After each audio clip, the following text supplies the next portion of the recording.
Өдөр тутмын Бурхны үг. Сатан Йовыг анх удаа уруу татсан нь малай хулгаад алдаж хүүхдүүдэд нь гай зовлон тохиолдов. Бурхны хэлсэн үгс. Йов номын 1-р бүлгийн 8-р ишлэл. Тэгээд Йохова Сатанд "Миний зарцсан Йовын талаар чи бодож үзв үү? Бурханаас имэж мууг цээрэлдэг төгс сагаад шулуун шудраг түн шиг хүн газар дээр нэгч үгүй химээв."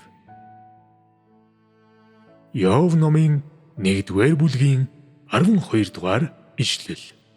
Тэгээд Йохова Сатанд "Харагтун, түүнд буй бүхэн чиний мэдэлд байна. Харин чи түүнд л битгий хүргэв." Тэгэхдээ Сатан Йоховагийн дэрэгдээс явв. Би Сатаны хариу. Йов номын 1-р бүлгийн 9-өөс 11-р ишлэл.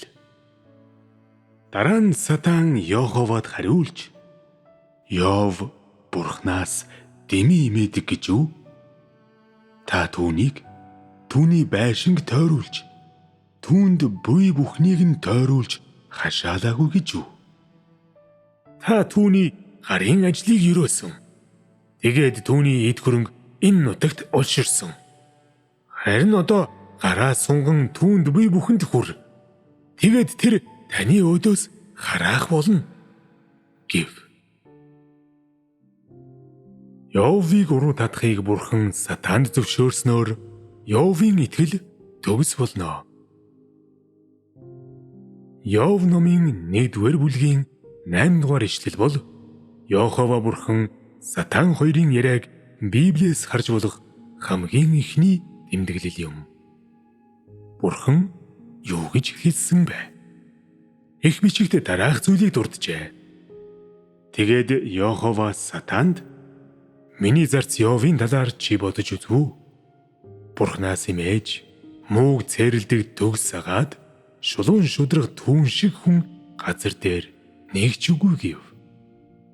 Энэ бол Йовын талаар Сатанд хэлсэн Бурханы үнэлгээ байсан. Тэр бол төгс шулуун шудраг агаад Бурханаас имэж муугаас зайлдаг нэгэн гэж Бурхан хэлсэн.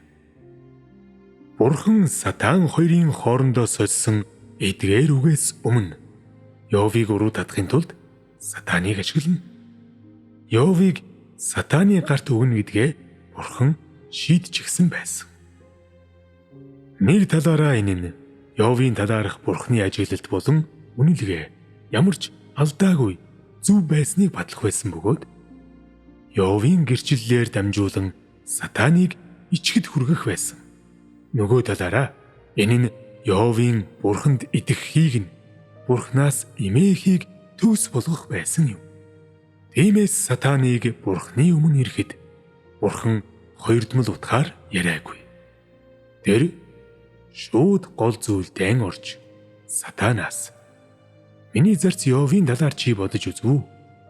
Бурханаас имэж мууг цээрэлдэг төгс сагаад шулуун шудраг түн шиг хүн газар дээр нэгч үгүй" гэсэн. Бурханы асуултанд дараах утга байсан.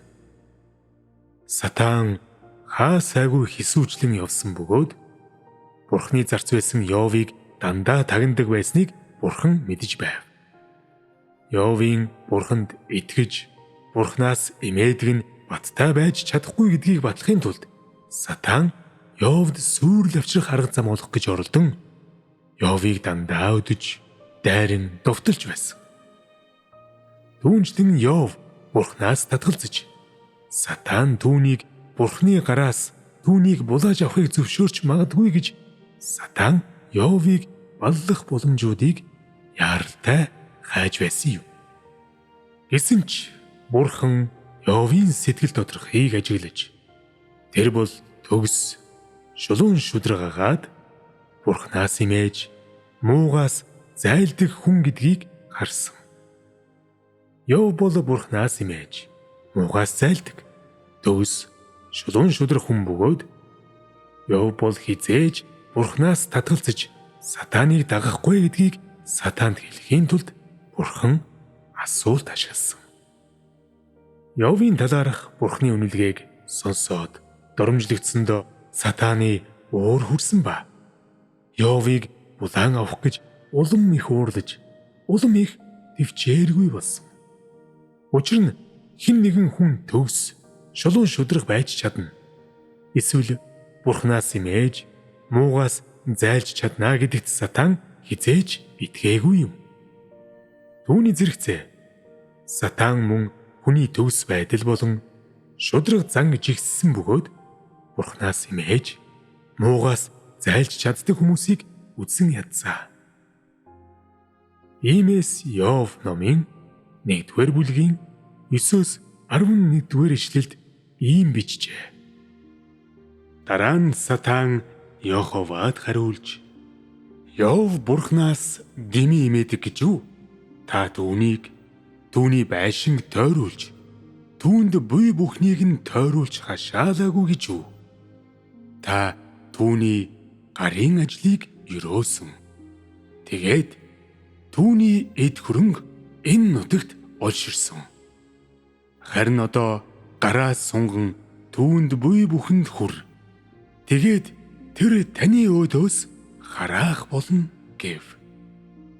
Бурхан сатаны хорлонтой уг чанарыг сайн мэдэж авсан ба сатан Йовд сүрэл авчирхаар аль хэдийн төлөвсөн гэдгийг тун сайн мэдэж байсан.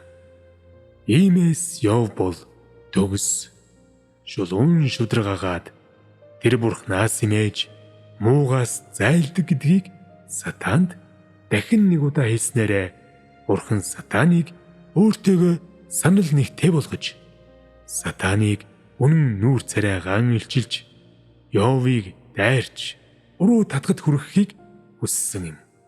Өөрөөр хэлбэл Йов бол төгс шулуун шударгаагаад тэр Бурханаас имэж муугаас зайлсан нэгэн гэдгийг Бурхан зориуд онцлсон бөгөөд энэ аргаар тэр сатаныг Йов руу дайрахад хүргэсэн. Йов зөв шудрах хүн бөгөөд Бурханаас имэж муугаас зайлдаг нэгэн байсан болохоор сатан үзэн ядаж уурладаг байв. Үүний үр дүнд Йов төгс шулуун шудрах хүн бөгөөд Бурханаас имэж муугаас зайлдаг нэгэн гэдэг бодит баримтаар Бурхан сатаныг ичхүүртэй байдалд оруулах байсан ба сатан бүрмөсөн доромжлуулж ялагдах байсан юм.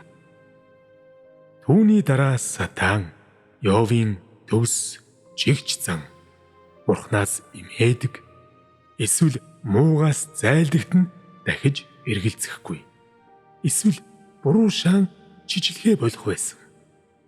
Ийм байдлаар Бурханы сорилт болон сатаны өдлөг нь бараг зайлшгүй байсан билээ.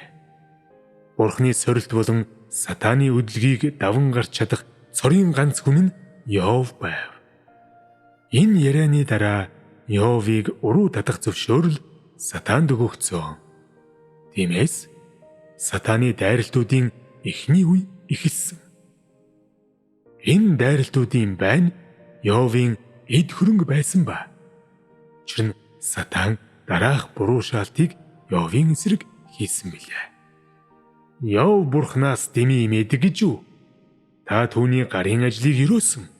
Тэгээд түүний эд хөрөнгө энэ нутагт олширсан. Үүний үр дүнд Бурхан Йовд байгаа бүхнийг авахыг сатанд зөвшөөрсөн. Энэ нь Бурхан яагаад сатантай ярьсны гол зорилго байсан юм. Гэсэн хэдий ч Бурхан сатанд харагтун түүнд буй бүхэн чиний мэдэлд байна. Харин чи түүнд л битгий хүр. Йов номын 1-р бүлгийн 12-р ишлэл гэсэн нэг шаардлага тавьсан. Энэ бол Йовыг уруу татахыг сатанд зөвшөөрч Йовыг сатаны гарт өгснийхөө дараа Бурхны Сатанд тавьсан нэг болцол байсан бөгөөд түүний Сатанд тогтоосон хязгаар байсан. Тэр Йовыг хорлож хөнөөхгүй байхыг Сатанд тушаасан. Яагад гэвэл Йов бол төгс шулуун шудраг хүн байсан гэдгийг Бурхан хүлээн зөвшөөрсөн бөгөөд түүний өмнө гаргадаг Йовын төгс байдал шудраг занд эргэлзэхийн аргагүй. Тэр шалгалтыг давж чадна гэдэгт тэр итгэлтэй байсан. Тиймээс Бурхан Йовыг уруу татахыг Сатанд зөвшөөрсөн боловч Сатанд хязгаарлалт тавьсан. Сатан Йовын бүх эд хөрөнгийг авах зөвшөөрөлтэй боловч түүнд хуруугаач хүргэж болохгүй байсан. Энэ юу гэсэн үг вэ? Тэр үед Бурхан Йовыг Сатанд бүрэн өгөөгөө гэсэн үг юм. Сатан өөрийн хүссэн ямар ч аргаар Йовыг уруу татаж болох байсан боловч Йовыг өөрийг нь толгойнх нэг үсийг ч хүртэл гэмтээж болохгүй байсан. Яагаад гэвэл хүний бүх юмыг Бурхан хяндаг. Хүн амьдрах уу, өөхөх үү гэдгийг Бурхан шийддэг бөгөөд Сатанд тийм эрх байхгүй. Бурхан эдгээр үгийг Сатанд хэлсний дараа Сатан хүлээж тисэлгүй эхэлсэн. Тэр Йовыг уруу татахын тулд бүх аргыг ашигласан ба тун удалгүй Йов үе олон хонь, үхэр болон Бурханы түүнд өгсөн бүх эд хөрөнгийг алдсан. Тиймээс Бурханы шалгалт түүн дээр ирсэн юм. Хэдийгээр Библи бидэнд Йовын сорилтын их сурвалжийг хэлж өгсөн ч эдгээр сорилтонд өртсөн Йов юу болоод байгааг өөрөө мэдж байсан уу? Йов бол ердийн нэг мөнх бус хүн байсан. Мэдээж тэр түүний араар юу болж буй талаар огт мэдээгүй. Гэсэн хэдий ч түүний Бурханаас имээдэг нь түүний төвс байдал болон шудраг зан нь Бурханы шалгалт түүн дээр ирсэн гэдгийг түүнд ухааруулсан. Тэрээр сүнсний ертөнцид юу болсныг ч мөн эдгээр шалгалтын ард Бурханы ямар санаа байсныг ч мэдээгүй. Гэхдээ тэр түүнд юу тохиолдсон ч хамаагүй төвс байдал шудраг зангаа чамд хадгалах ёстой бөгөөд Бурханаас имээж муугаас зайлах замыг мөрдөх ёстой гэдгээ мэдж байсан. Эдгээр асуудалд хандсан Йовын хандлага болон хариу үйлдэлийг Бурхан тодорхой харжээ.